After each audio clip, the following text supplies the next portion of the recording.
Donc pour le sujet qui nous intéresse, c'est savoir comment saint Thomas réfute le modernisme, et en particulier, nous verrons pourquoi, quant à la notion de foi. C'est une belle illustration du fait que saint Thomas, outre des enseignements, j'allais dire des conclusions qu'il nous a laissées, nous a surtout laissé des principes. Et qu'en utilisant, en appliquant les principes que saint Thomas nous a donnés, eh bien, nous pouvons résoudre des questions qui semblent nouvelles et qui, en fait, s'enracinent dans des erreurs qui sont vieilles comme le monde. Pourquoi aborder donc cette réfutation du modernisme sous l'angle de la foi ? Eh bien, d'abord parce que le modernisme, comme toute hérésie, est contre la foi, mais parce que plus que tout autre, il est une hérésie sur la foi. On peut se dire la même chose du protestantisme. Donc le modernisme s'attaque à la foi directement en elle-même dans ses racines. C'est ce que nous dit saint Pidis dans l'encyclique Pascendi. Et dans cette conférence, je commencerai par exposer, le plus brièvement qu'il me sera possible, les principes que nous donne saint Pidis dans cette encyclique, parce que si on veut réfuter quelque chose, il faut d'abord le comprendre. Et c'est en ayant compris la logique qu'il y a derrière le système moderniste que l'on pourra utiliser, mobiliser les principes de saint Thomas afin d'y répondre. Or, saint Pidis nous dit au numéro 3 de l'encyclique « Ennemis de l'Église, certes ils le sont, et à dire qu'elle n'en a pas de pire, on ne s'écarte pas du vrai. Ce n'est pas du dehors, en effet, on l'a déjà noté, c'est du dedans qu'il trame sa ruine. Le danger est aujourd'hui presque aux entrailles même et aux veines de l'Église. Leurs coups sont d'autant plus sûrs qu'ils savent mieux où la frapper. Ajoutez que ce n'est point au rameau ou au rejeton qu'ils ont mis la cognée, mais à la racine même, c'est-à-dire à la foi et à ses fibres les plus profondes. » Donc on le voit, le modernisme est d'abord et avant tout une hérésie sur la foi. Et pourtant, quand saint Pidis va détailler les principes du modernisme, il va détailler ce qu'est le philosophe moderniste, puis le théologien moderniste, puis après il va décliner avec l'historien, etc., l'exégète. Mais il commence par s'attarder très longtemps sur le philosophe. Et quand est-ce qu'il nous parle de ce que le modernisme dit de la foi ? C'est dans la partie où il traite du moderniste philosophe. C'est un point qui est très important et qui nous servira ensuite pour voir comment, justement, les principes de saint Thomas nous permettent de répondre à ces objections. Saint Pidis relève d'abord la difficulté de l'opération, parce que, dit-il, une tactique des modernistes, tactique en vérité fort insidieuse, est de ne jamais exposer leur doctrine méthodiquement et dans leur ensemble, mais de les fragmenter en quelque sorte et de les éparpiller çà et là, ce qui prête à les faire juger ondoyants et indécis, quand leurs idées, au contraire, sont parfaitement arrêtées et consistantes. Il importe ici et avant tout de présenter ces mêmes doctrines sous une seule vue. On a vu parfois reprocher à l'encyclique Pascendi de condamner un modernisme qui n'existe pas parce qu'en fait on ne le trouve chez personne. C'est simplement que saint Pidis a fait ce travail que les modernistes eux-mêmes ne faisaient pas, de ramener leur doctrine en un corps cohérent. Et si on veut répondre à des objections, la première chose est de les ramener en ce corps cohérent. Telle page, nous dit le pape de leur ouvrage, pourrait être signée par un catholique, tournez la page, vous croyez lire un rationaliste. Alors, pour effectuer cette synthèse des erreurs modernistes, saint Pidis, au numéro 6, nous expose le point de départ. Et je ne vais que résumer ce qu'il nous dit. Le point de départ, c'est l'agnosticisme.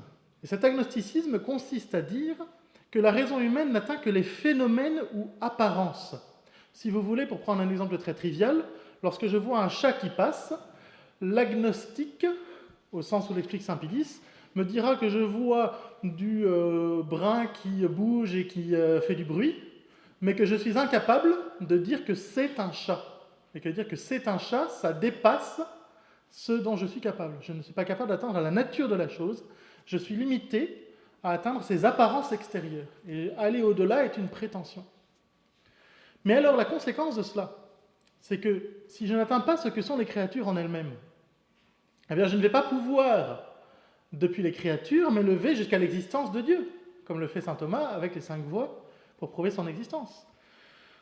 Ça rend impossible la théologie naturelle. Je ne pourrai pas partir des propriétés des créatures pour remonter à celles du Créateur, puisque les créatures me restent inconnaissables, inaccessibles.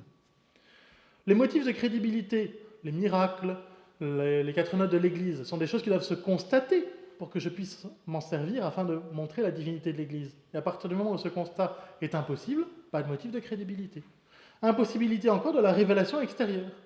Parce que ce que j'entends de la bouche de quelqu'un d'autre, ce n'est qu'un son, ce n'est que des phénomènes, ce ne sont que des apparences qui ne me permettent pas d'affirmer quoi que ce soit au sujet de la réalité. Mais alors, le philosophe moderniste va tout de même effectuer un constat qui est qu'il y a un phénomène religieux. Il y a des gens qui croient en quelque chose. Il y a des gens qui ont de la religion. Comment expliquer que quelqu'un ait de la religion à partir du moment où on a posé en principe qu'il était impossible de justifier rationnellement, intellectuellement cette religion? Eh bien, l'explication de la religion, il ne faut pas la chercher hors de l'homme. Et cette explication, c'est ce que saint Pédis désigne comme étant l'immanence vitale. Qu'est-ce que c'est que l'immanence vitale? C'est une expression de la vie humaine, dont le premier stimulant est une nécessité, un besoin. C'est quelque chose qui est donc intérieur, d'où le mot d'immanence. Ça demeure à l'intérieur. Parce qu'encore une fois, il est impossible de recourir à l'extérieur pour pouvoir fonder la religion. Donc, le premier stimulant est une nécessité, un besoin intérieur, et la première manifestation, c'est ce mouvement du cœur qui est un sentiment. Je cite donc l'encyclique. Veut-on savoir maintenant en quelle manière ce besoin du divin, si l'homme vient à l'éprouver, se tourne finalement en religion? Les modernistes répondent, la science et l'histoire sont enfermées entre deux bornes, l'une extérieure du monde visible, l'autre intérieure de la conscience. Parvenue là, impossible à elle de passer outre, au-delà c'est l'inconnaissable.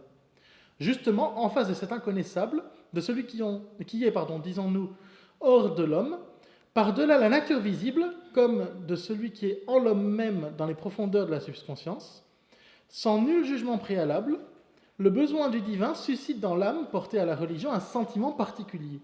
Ce sentiment a ceci de propre qu'il enveloppe Dieu et comme objet et comme cause intime, et qu'il unit en quelque façon l'homme avec Dieu. On pourrait rapprocher, si vous voulez, cette explication de ce que faisait Descartes, sauf que pour Descartes, l'existence de Dieu est une évidence intellectuelle. Pour Descartes, il est évident que Dieu existe, parce que je ne pourrais pas le penser sans qu'il existe. Alors que chez les modernistes, c'est une évidence intime, ressentie, si vous voulez, qui n'est pas au départ consciente, mais qui est au départ quelque chose qui vient de ce besoin de Dieu, de ce besoin du divin que je ressens. Au paragraphe 22 et 23, saint Pédis remarque que pour ce qui est de l'immanence, il est assez malaisé de savoir sur ce point la vraie pensée des modernistes. Mais au numéro 23, il ajoute qu'à ce principe d'immanence, il s'en attache à un autre que l'on peut appeler de permanence divine.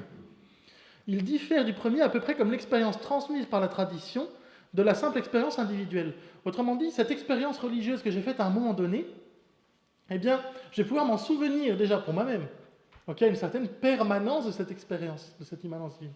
Et en plus, je vais pouvoir aussi partager, je vais pouvoir transmettre autour de moi cette expérience, et d'où cette permanence divine, même à l'égard de son entourage. Alors quel est en tout cela le rôle de l'intelligence? C'est ce que le pape précise au numéro 12, et il insiste sur cette expression très importante pour les modernistes, qui est de penser sa foi. Qu'est-ce que cela signifie? Eh bien, il y a plusieurs étapes. D'abord, il faut traduire en représentation intellectuelle les phénomènes de la vie dont le croyant est le théâtre. Vous voyez, il ressent ce besoin du divin, mais il n'a pas encore exprimé ce besoin, il va falloir qu'il l'exprime, et d'abord qu'il le pense pour lui-même, qu'il s'en fasse une représentation intellectuelle. Et en un deuxième temps, il faudra qu'il y ait expression verbale de ces représentations qu'il s'est forgées, d'une part dans une assertion simple et spontanée ou vulgaire, et ensuite dans des interprétations élaborées de cette formule primitive, qui sont les dogmes. Donc qu'est-ce que c'est que le dogme pour le moderniste? C'est cette espèce de corps de doctrine, où saint Pédis dit, ils vont plutôt utiliser le terme de construction doctrinale, que va échafauder un croyant pour essayer d'exprimer sa foi et de la manifester. Et plus profondément, que les croyants vont échafauder ensemble en partageant leur expérience religieuse et en élaborant peu à peu ce corps de doctrine plus ou moins cohérent qui va les rassembler, qui va les unifier. Alors par rapport à la foi, les dogmes ne sont que des signes inadéquats de cet objet, puisque ce ressenti immanent, cette conscience que j'ai de Dieu est quelque chose qui est au départ ineffable, qui ne peut pas se formuler, eh bien la formulation par définition sera imparfaite, inadéquate. Et puis par rapport aux croyants, ce sont de purs instruments. Ils sont là pour l'aider à rendre consciente sa foi, à la partager, mais ils ne sont pas là du tout pour l'encadrer, pour la verrouiller, si vous voulez. Et donc, tant qu'ils sont utiles aux croyants, qu'il s'en sert, et si jamais il a besoin d'une autre formulation, très bien, libre à lui, rien n'empêche. Et c'est là qu'on arrive à la variation substantielle des dogmes, comme nous le dit le pape.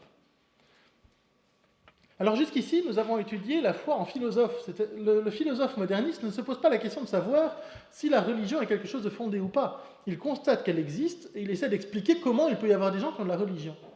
Saint Pédis en arrive alors à la question du théologien moderniste. Qu'est-ce qui va faire un théologien moderniste? Eh bien, c'est tout simplement que ce qui n'était qu'un objet d'étude pour le philosophe devient une intime persuasion pour le théologien. Comme il éprouve lui-même cette expérience intime du divin, eh bien, il va croire en ce Dieu qu'il ressent ou qu'il atteint par l'immanence vitale. Si l'on pénètre le sentiment religieux, dit le pape, on y découvrira facilement une certaine intuition du cœur, grâce à laquelle, et sans nul intermédiaire, l'homme atteint la réalité même de Dieu, d'où une certitude de son existence qui passe très fort toute certitude scientifique.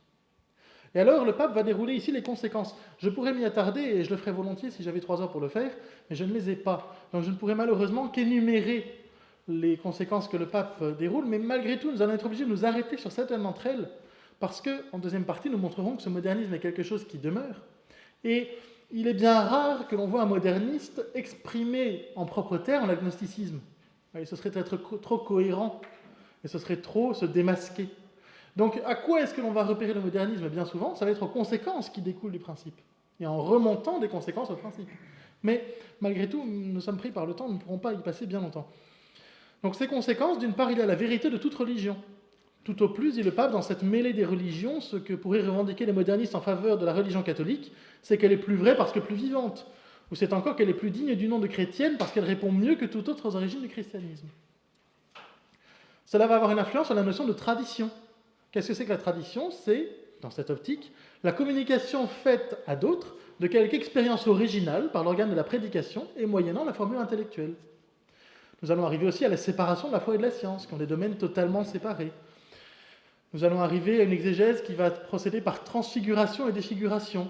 Comme on ne peut plus expliquer les miracles comme étant des choses objectivement constatables, eh bien on va dire que c'est un événement qui a eu un retentissement dans la vie d'un croyant, et que ce croyant, ou dans la vie d'une communauté de croyants, et que cette communauté des croyants a transfiguré cet événement en lui donnant une autre signification, mais que par conséquent elle l'a défiguré en le déformant. Et c'est ainsi qu'on verra des exégètes modernes nous expliquer que si on veut savoir ce qui s'est passé à Cana, on sait bien aujourd'hui que la réponse ne se trouve pas dans l'Évangile.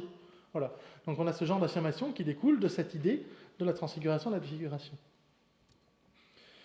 De là aussi va découler la notion d'Église. Qu'est-ce que c'est que l'Église? C'est le fruit de la conscience collective, autrement dit de la collection des consciences individuelles. Et ces consciences, en vertu de la permanence vitale, dérivent d'un premier croyant. Pour les catholiques, il s'agit de Jésus-Christ. Nous avons bien dit, en soi, on admet la vérité de toute religion, si jamais pour d'autres c'est de Mahomet ou de Bouddha, peu importe. Mais on a ces gens qui ont marqué l'histoire, si vous voulez, par leur expérience originale, et qui par là ont été fondateurs de religion, parce que beaucoup ont partagé, si vous voulez, cette expérience qui était la leur au départ. Et de même que l'Église est une émanation vitale de la conscience collective, de même, à son tour, l'autorité est un produit vital de l'Église. Alors pourquoi est-ce qu'il faut cette autorité? Pourquoi est-ce qu'il faut le magistère? Veut-on savoir, dit le pape, comment ils imaginent le magistère ecclésiastique? Nulle société religieuse, disent-ils, n'a de véritable unité que si la conscience religieuse de ses membres est une, et une aussi la formule qu'ils adoptent. Or, cette double unité requiert une espèce d'intelligence universelle, dont ce soit l'office de chercher et de déterminer la formule, répondant le mieux à la conscience commune, et qui est en outre suffisamment d'autorité, cette formule une fois arrêtée, pour l'imposer à la communauté. De la combinaison et comme de la fusion de ces deux éléments, intelligence qui choisit la formule, autorité qui l'impose, résulte pour les modernistes la notion du magistère ecclésiastique.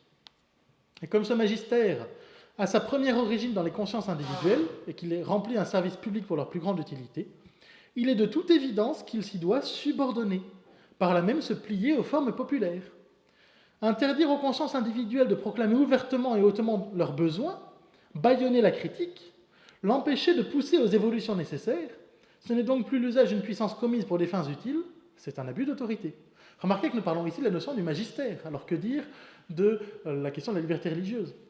Et évidemment, tout cela découle de ces principes que nous avons posés au départ. Et la conséquence de tout cela, c'est ce que nous dit saint Pédis en conclusion de cette partie, si vous voulez, sur le théologien moderniste. Disons donc, pour rendre pleinement la pensée des modernistes, que l'évolution résulte du conflit de deux forces, dont l'une pousse au progrès, l'expérience religieuse du croyant et spécialement le prophétisme, tandis que l'autre tente à la conservation, et ça c'est la tradition et le magistère. Ainsi, vénérables frères, la doctrine des modernistes, comme l'objet de leurs efforts, c'est qu'il n'y ait rien de stable, rien d'immuable dans l'Église. Alors maintenant, une question que l'on pourrait poser, c'est au fond ce que décrit saint Pidis dans Pascendi, est-ce bien ce qu'aujourd'hui nous appelons modernisme? Parce que il s'est beaucoup dit que saint Pidis ayant ainsi mis au jour les doctrines des modernistes, ayant pris ensuite, à la fin de l'encyclique Pascendi, des mesures très sévères, de façon que même du point de vue disciplinaire, on veille à éradiquer ce problème de la Sainte Église, en fait, sous les coups de saint Pidis, ce modernisme est tombé mort, il est fini, il est terminé, il est dépassé. Et donc, il semblerait que la description que fait saint Pidis est aujourd'hui surannée, c'est quelque chose qui a eu sa valeur à un certain temps, mais qu'aujourd'hui, ça n'est pas ça en face de quoi nous nous trouvons. Eh bien, afin de montrer que ce qu'on appelle néo-modernisme est bel et bien ce que saint Pidis dénonce dans son encyclique, nous avons quelques extraits qui nous permettent de le voir. Alors souvenons-nous quand même de ce que disait saint Pidis sur la tactique des modernistes. Ils avancent cachés. On ne va pas trouver beaucoup de gens qui vont nous dire « Non, non, l'intelligence humaine est incapable d'arriver à connaître l'essence des choses, et donc nous sommes incapables de connaître Dieu. » Ce serait allé un peu trop loin, en tout cas de la part des autorités. Mais on trouve néanmoins quelques pépites, si je puis dire, qui nous permettent de voir cet esprit moderniste à l'œuvre. D'abord, j'ai été trouvé sur le site de la Conférence des évêques de France, c'est très intéressant, ils ont un lexique qui permet d'expliquer les notions qu'utilisent les catholiques. Qu'est-ce donc que la foi? Rappelons d'abord, peut-être pour que nous puissions voir la différence, ce que saint Pidis, dans le catéchisme de saint Pidis, définit comme étant la foi. La foi, c'est cette vertu théologale par laquelle nous croyons sur l'autorité de Dieu, ce qu'il nous a révélé et qu'il nous propose de croire par le moyen de l'Église. Eh bien, la foi, telle que nous l'explique la Conférence des évêques de France, pour un chrétien, la foi est la relation à Dieu dont il reçoit la parole. Elle est adhésion à un ensemble de vérités et suppose une connaissance. Vous voyez, elle suppose une connaissance, donc elle n'est pas cette connaissance elle-même. Elle est d'abord un lien à Jésus-Christ qui nous révèle Dieu. Croire en Dieu pour le chrétien, c'est croire qu'il est le fondement même de son existence. Vous voyez, nous avons une définition qui colle tout à fait, en somme, avec l'explication de la foi que nous a donnée saint Pidis, et notamment de cette personne qui a eu une expérience mystique tout à fait extraordinaire au départ et qui a été par là à l'origine de l'expérience mystique de la communauté des croyants. La tradition, alors je cite en propre lettre, y compris la faute d'orthographe, du latin trader, transmettre, c'est normalement tradere. Une tradition est l'ensemble de coutumes, d'habitudes, de pratiques qui sont mémorisées et se transmettent d'une génération à l'autre. Dans l'Église, la tradition est plus qu'une transmission intellectuelle. Elle s'appuie sur la parole de Dieu confiée par le Christ et par l'Esprit Saint aux apôtres, qui la transmettent à leurs successeurs pour qu'ils la gardent vivante et la répandent avec fidélité. Ces richesses passent dans la pratique et la vie de l'Église qui croit et prie. Écriture et tradition constituent la source de l'Église et le garant de son unité. Là encore, c'est en tout cas quant à l'esprit, cette idée d'une vie, d'une expérience vitale qui se transmet de génération en génération. Nous avons ensuite la définition de la tradition que nous donne Jean-Paul II dans l'Ecclesia Dei Afflicta, le 2 juillet 88, en nous expliquant que le schisme de Monseigneur Lefebvre s'enracine dans une notion mal comprise de la tradition. À la racine de cet acte schismatique, dit-il, on trouve une notion incomplète et contradictoire de la tradition. Incomplète parce qu'elle ne tient pas suffisamment compte du caractère vivant de la tradition, qui, comme l'a enseigné le Concile Vatican II, tire son origine des apôtres, se poursuit dans l'Église sous l'assistance de l'Esprit Saint. En effet, la perception des choses aussi bien que des paroles transmises s'accroît, soit par la contemplation et l'étude des croyants qui les méditent en leur cœur, soit par l'intelligence intérieure qu'ils éprouvent des choses spirituelles, soit par la prédication de ceux qui, avec la succession épiscopale, reçurent un charisme certain de vérité. Mais c'est surtout une notion de la tradition qui s'oppose au magistère universel de l'Église, lequel appartient à l'évêque de Rome et au corps des évêques, qui est contradictoire. Personne ne peut rester fidèle à la tradition en rompant le lien ecclésial avec celui à qui le Christ, en la personne de l'apôtre Pierre, a confié le ministère de l'unité dans son Église. En fait, ce qui est intéressant ici, c'est que quand on lit les textes du Concile Vatican II, à l'exception de quelques citations peut-être plus marquées, il est souvent difficile de saisir, d'attraper, de bloquer l'affirmation clairement moderniste. Mais les papes successifs vont systématiquement se référer à ces paroles de Vatican II et nous montrer par là quel est effectivement leur sens. Nous avons le fameux discours de Benoît XVI à la Curie de décembre 2005 qui nous explique que l'Église a dû s'adapter face à certaines évolutions du monde moderne, mais que ce qui assure l'unité de l'Église et sa continuité, ce n'est pas la continuité de l'objet, mais la continuité de l'unique sujet Église, qui continue de croire et de prier. On a encore une fois cette idée de la communauté des croyants, si vous voulez, qui peut évoluer dans la formulation de sa foi.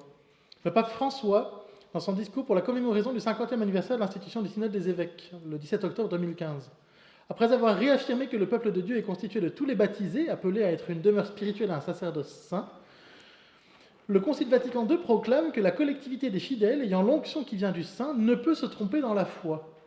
Ce don particulier qu'elle possède, elle le manifeste moyennant le sens surnaturel de foi qui est celui du peuple tout entier. Lorsque des évêques jusqu'au dernier des fidèles laïcs, elle apporte aux vérités concernant la foi et les mœurs un consentement universel. Et le pape insiste sur cette notion du sensus fidei. Le sensus fidei, dit-il, empêche une séparation rigide entre ecclesia docens, l'église enseignante, et ecclesia discens, l'église apprenante, pour reprendre la traduction que j'ai, puisque le troupeau possède aussi son propre flair pour discerner les nouvelles routes que le Seigneur ouvre à l'église. Et le pape dira aussi, dans le discours aux membres de la Commission théologique internationale, il fera une distinction très intéressante entre le catéchiste et le théologien. Il explique que les théologiens doivent aller au-delà, chercher à aller au-delà. Mais je veux distinguer cela du catéchiste. Le catéchiste doit donner la doctrine juste, la doctrine solide. Pas les éventuelles nouveautés, dont certaines sont bonnes, mais ce qui est solide. Le catéchiste transmet la doctrine solide. Oui, le pape répète plusieurs fois cette notion de doctrine solide. Le théologien se risque à aller au-delà, et ce sera le magistère qui l'arrêtera. Mais la vocation du théologien est toujours de se risquer à aller au-delà parce qu'il cherche, et qu'il cherche à mieux expliciter la théologie. Et alors le pape nous explique, nous dit « J'ai employé le mot étonnement. Je crois qu'il est important, peut-être pas tant pour les chercheurs, mais certainement pour les professeurs de théologie, se demander si les leçons de théologie provoquent un étonnement parmi ceux qui les suivent. C'est un beau critère, cela peut aider. » Alors nous avons aussi, alors ça n'est plus un pape qui parle, mais nous savons combien il a été encensé par le pape François pour sa théologie à genoux. C'est le cardinal Casper qui dit dans un entretien au Vatican Insider en 2014 « La doctrine de l'Église n'est pas un système fermé. Le Concile Vatican II enseigne qu'il y a un développement dans le sens d'un possible approfondissement. Je me demande si un approfondissement similaire à ce qui s'est passé dans l'ecclésiologie est possible dans ce cas, à savoir le cas des divorcés remariés. Bien que l'Église catholique soit la véritable Église du Christ, il y a des éléments d'ecclésialité aussi en dehors des frontières institutionnelles de l'Église catholique. » Ça, c'est ce que dit Vatican II. Dans certains cas, ne pourrait-on pas reconnaître également dans un mariage civil des éléments du mariage sacramentel ? Par exemple, l'engagement définitif, l'amour et le soin mutuel, la vie chrétienne, l'engagement public qu'il n'y a pas dans les unions de fait, etc., etc. Ce qui est intéressant là-dedans, c'est que le cardinal Casper est très cohérent et force ses interlocuteurs à la cohérence. On pourrait lui répondre, mais ce que vous dites est en opposition avec toute la tradition de l'Église. Et il pourrait nous répondre, mais pas plus que ce que dit Vatican II en disant qu'il y a des éléments de l'Église en dehors des structures visibles de l'Église catholique.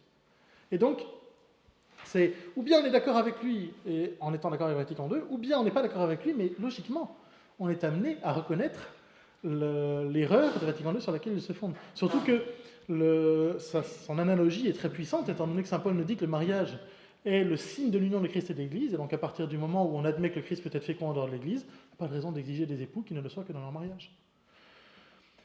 Donc nous nous sommes étendus assez longtemps pour expliquer le système moderniste afin de le réfuter, parce que bien souvent, une bonne réfutation consiste d'abord à comprendre quelle est la logique du raisonnement, et d'attaquer ainsi sur les principes. Alors comment est-ce que saint Thomas réfute ce modernisme ?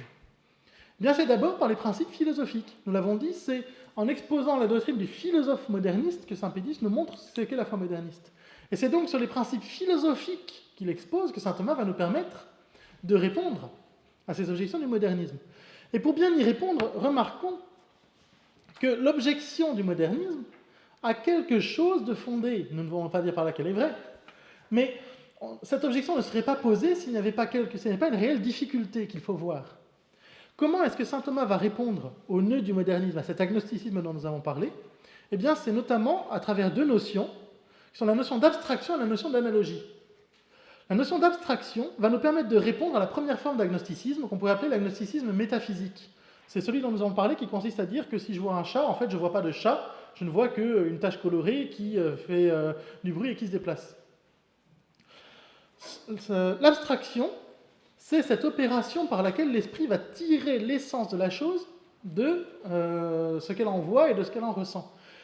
Là où nous disons que l'objection est quand même fondée à quelque chose à la présence d'une difficulté qui est réelle, c'est que saint Thomas lui-même remarque que l'essence de la chose telle qu'elle est dans la réalité, elle n'est pas directement en état d'être comprise. Il est vrai, pour ne prendre que cet aspect, vous voyez, que cette difficulté-là, on dit bien que l'intelligence ne peut connaître qu'à travers le sens. Il n'y a rien dans l'intellect qui n'était d'abord dans le sens. C'est un adage de la scolastique. Aristote disait que l'intelligence, au départ, est table rase. On dit bien aussi que les sens n'atteignent que les apparences des choses. Par ma vue, je vois ici que c'est vert. Par le toucher, je peux sentir que c'est plus ou moins chaud, plus ou moins froid, plus ou moins dur. Mais d'aller plus loin et de dire que là-dessous c'est du bois, ce ne sont pas mes sens directement qui me le disent. Alors comment est-ce que mon intelligence peut atteindre l'essence même des choses, sachant qu'elle ne connaît qu'à travers le sens qui, lui, n'atteint que les apparences? Et c'est une vraie difficulté. Il ne faut pas la contourner, il ne faut pas l'esquiver, cette difficulté. Alors, on n'est pas en train de mettre en cause le fait que je puisse dire c'est du bois, c'est du simple bon sens. On est juste en train de se demander comment c'est possible. Et la réponse qu'apporte saint Thomas à cela, c'est cette opération qu'on appelle abstraction, où il dit bien que nous avons dans notre intelligence ce qu'on appelle l'intellect agent. L'intelligence a une fonction active qui consiste à tirer des sens ce qu'ils me révèlent tout de même de l'essence qui se trouve derrière eux.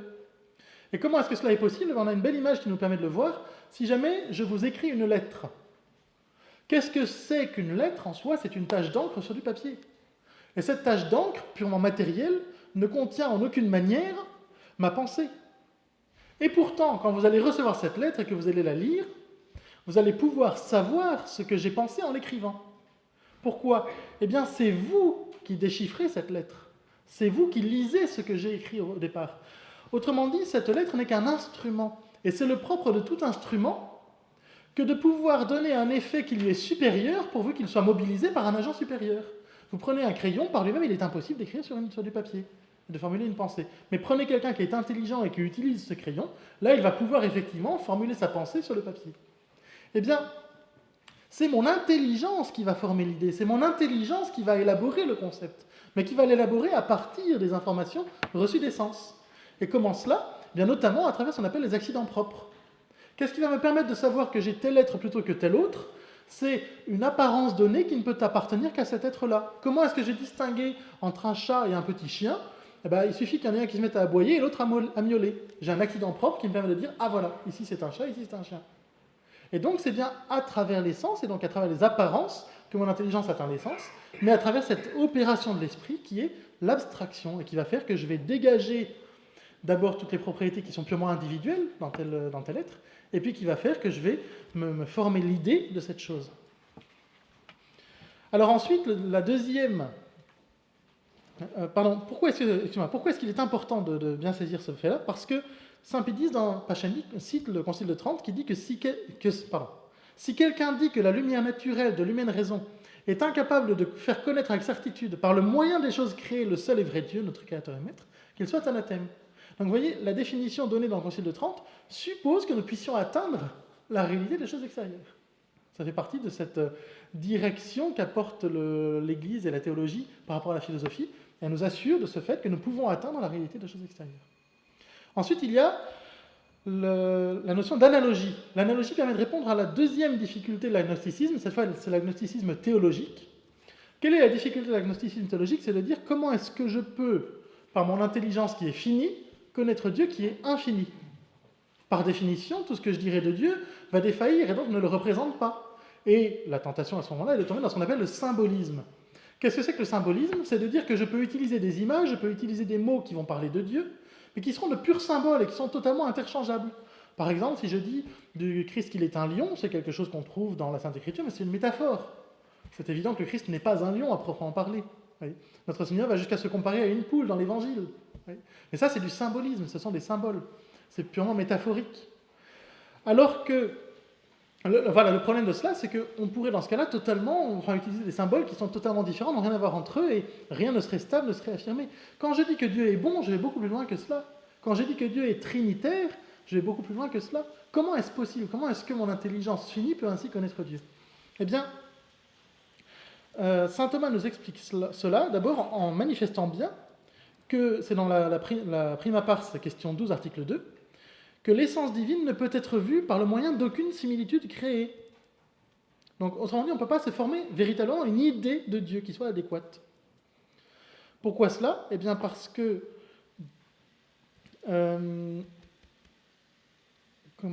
d'une part... Excusez-moi... surtout en fait la raison qui est donnée dans une des objections que cite saint Thomas, c'est parce que l'essence de Dieu est son être même, ce qui n'appartient à aucune forme créée. Or, notre intelligence, son objet propre, c'est de connaître les formes créées. Autrement dit, je peux connaître un morceau de bois ou je peux connaître un chat parce qu'il y a dans ce chat une composition de matière. Il y a une forme qui est reçue dans une matière et cette forme, je peux l'abstraire et mon intelligence peut la concevoir, peut être comme une quasi-matière qui va recevoir cette forme en elle-même. Comme Dieu n'est pas composé, il ne peut pas entrer en composition avec une créature et donc mon intelligence ne peut pas s'en former une idée au sens propre. Cependant, elle s'en formera quand même une certaine idée par l'analogie. Saint Thomas nous dit « Notre connaissance naturelle prend son origine des sens », c'est donc l'article 12. Et il s'ensuit que notre connaissance peut s'étendre aussi loin que les objets sensibles. Or, à partir des objets sensibles, notre intellect ne peut parvenir jusqu'à voir l'essence divine, car les créatures sensibles sont des effets de Dieu qui n'égalent pas la vertu de leur cause. Pour cette raison, à partir de la connaissance des choses sensibles, on ne peut connaître toute la puissance de Dieu, ni par la suite voir son essence. Toutefois, puisque les effets dépendent de la cause, nous pouvons être conduits par eux à connaître de Dieu qu'il est. Donc d'abord, le fait que Dieu soit, qu'il existe. Et à connaître les attributs qui lui conviennent comme à la cause première universelle, transcendant tous ses effets. Donc nous connaissons sa relation aux créatures, à savoir qu'il est cause de toutes. Et donc, un des sens de l'affirmation « Dieu est bon », c'est que Dieu est cause de toute bonté. Attention, ça ne se limite pas à cela, mais c'est l'un des sens que l'on peut donner à ce mot. Ensuite, nous parlerons de la différence des créatures par rapport à lui, qui consiste en ce qu'il n'est lui-même rien de ce que sont ses effets. Ça, c'est la connaissance négative de Dieu. Je peux dire de Dieu qu'il est infini. Qu'est-ce que ça veut dire infini ? C'est non fini. Vous voyez, je lui refuse la limite qui se trouve dans les créatures. Et enfin, nous savons que ces attributs, on ne les lui refuse pas comme lui faisant défaut, mais parce qu'il est trop au-dessus d'eux.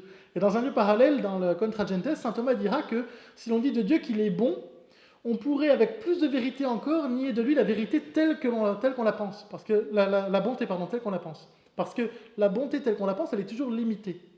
Et Joinville, interrogé par saint Louis sur qui est Dieu, répondait « Sire, Dieu est si grand que ne peut se dire » ou « Dieu est si bon que ne peut se dire ». Vous voyez, c'est à la fois l'affirmation qu'il y a cette propriété en Dieu, qu'on peut l'affirmer, qu'on peut la tenir, et en même temps cette affirmation que notre connaissance défaille.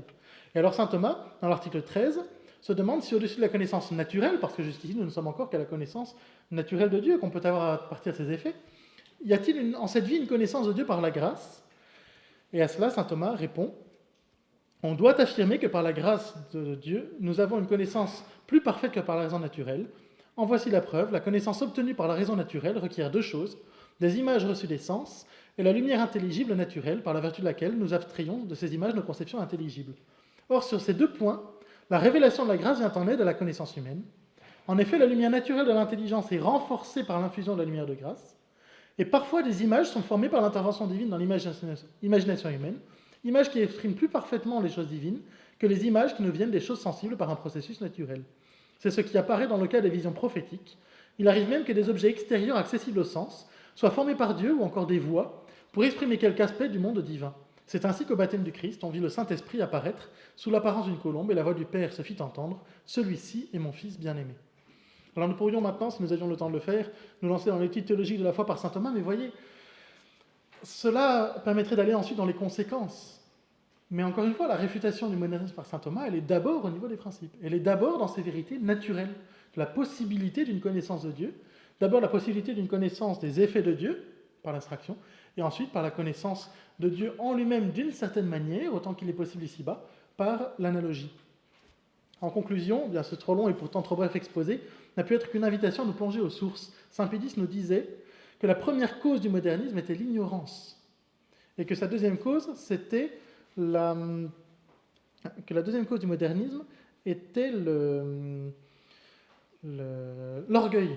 Eh bien, sachons nous mettre avec humilité à l'école de saint Thomas. Monseigneur Lefebvre affirmait qu'un enfant appuyé sur son catéchisme pouvait en remontrer à son évêque. Et c'est quelque chose de très vrai. Encore faut-il pour cela qu'il connaisse son catéchisme. Et posons-nous la question, quand avons-nous ouvert notre catéchisme pour la dernière fois ? Et j'oserais dire, quand avons-nous ouvert pour la dernière fois notre catéchisme de saint Pédis ? Ce catéchisme qui nous donne des choses substantielles, des choses qui nous résument la foi d'une manière absolument admirable, mais en même temps qui nous en disent des choses et qui nous font connaître, sans chercher à les rendre trop simples, les vérités que contient notre sainte religion. Saint Thomas d'Aquin est le docteur commun de l'Église. En écrivant la Somme théologique, il prétendait écrire un résumé pour débutants en théologie. La Somme théologique n'est pas un hors-sujet. On a parfois l'impression que d'ouvrir la Somme, c'était faire œuvre d'une très grande prétention. Mais non, il est vrai dans la Somme théologique des questions qui sont difficiles, parce que la question en elle-même est difficile, et c'est comme ça, et on ne peut pas rendre l'objet plus facile qu'il n'est. Mais on peut dire que saint Thomas, dans ce résumé pour débutants, aborde les questions qu'il expose de la manière la plus simple qui puisse convenir à l'objet étudié. Donc n'ayons pas peur d'ouvrir notre Somme théologique de temps en temps.